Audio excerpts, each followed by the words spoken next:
İşte gidiyorum bir şey demeden, arkamı dönmeden, şikayet etmeden, hiçbir şey almadan, bir şey vermeden, yol ayrılmış görmeden gidiyorum.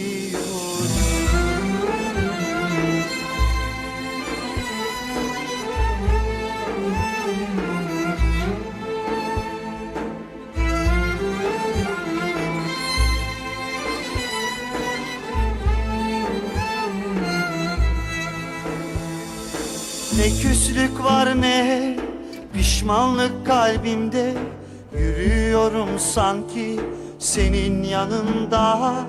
Sesim uzaklaşır her bir adımda, ayak izin kalmadan gidiyorum.